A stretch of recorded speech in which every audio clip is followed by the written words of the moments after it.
Hey, Buy Then Build, it's Walker Dybel, and I want to talk about acquisition entrepreneurship.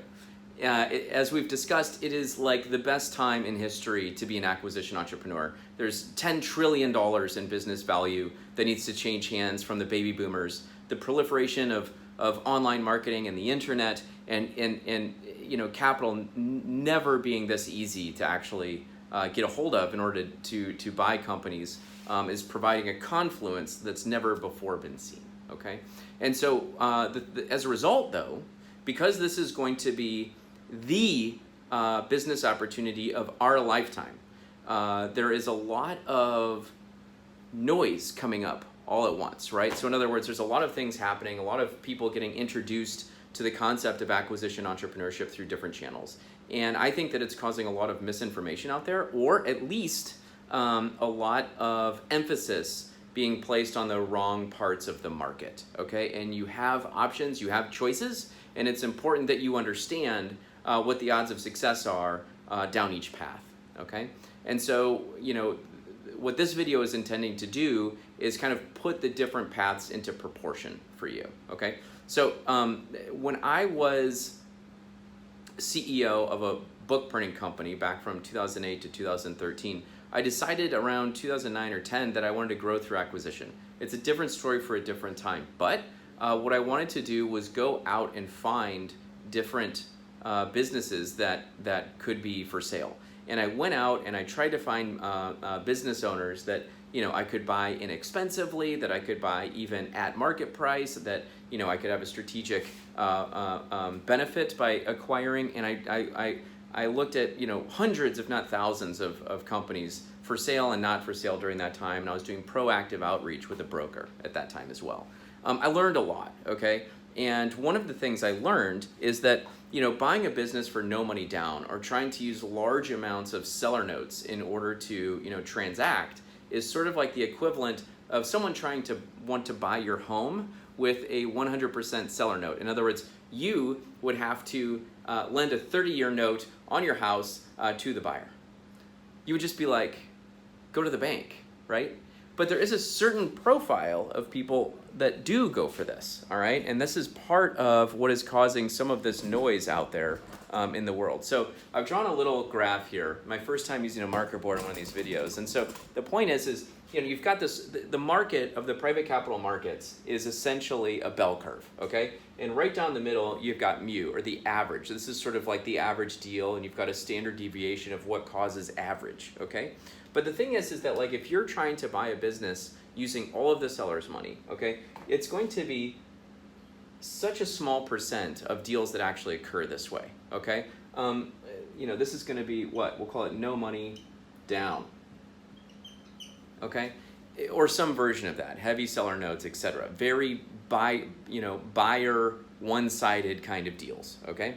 On the other end of the spectrum, you might think I'm going to say seller deals. Nope. What I'm going to say is there has been a huge surgence in search funds, right? Search funds.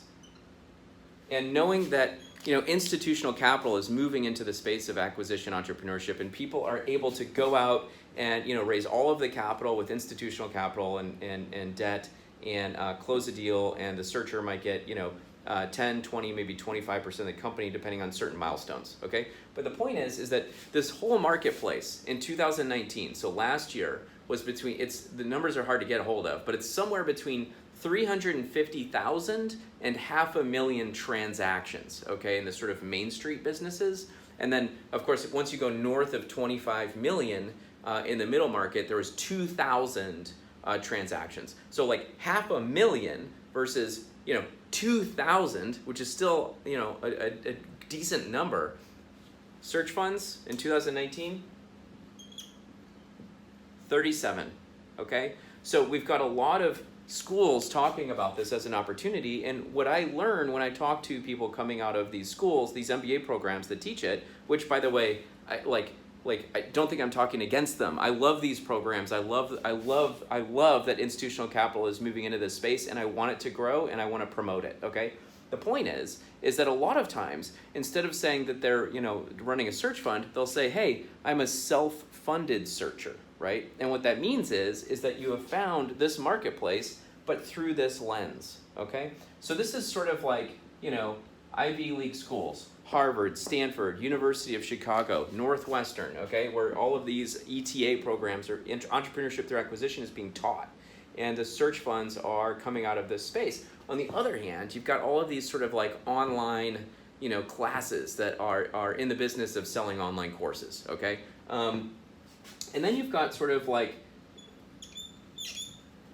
the way that the private markets actually work, okay? So this is sort of like the 90% of the market that operates this way, okay? And the way it operates is, look, you need the greatest source of capital right now is going to be SBA lending, okay? This is where you go to the bank, you've got a down payment infusion, and you can borrow up to 90% of a total transaction price. It's starting to go slightly north on that, okay?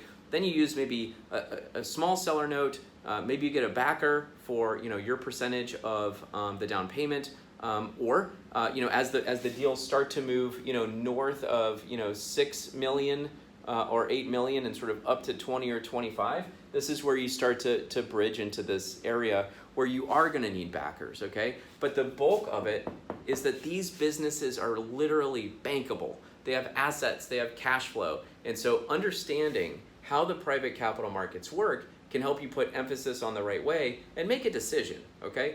If you start going down this path like I did back in 2009, what you'll find is 2-3 years later, it's unfruitful. I bought companies for 10 or 12 years, I bought for 10 years in a row, and never had one of these deals that I actually liked, okay?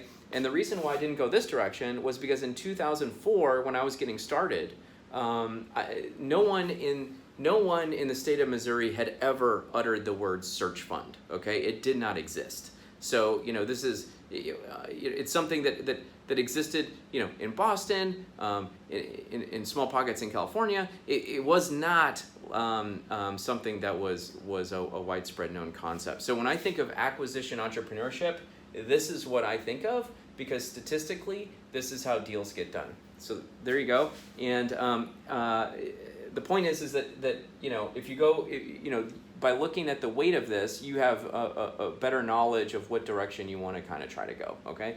And let's see. We've got the acquisition lab. If you want to learn more, we run a program there, or buy then build free social group on Facebook and LinkedIn. And see you soon.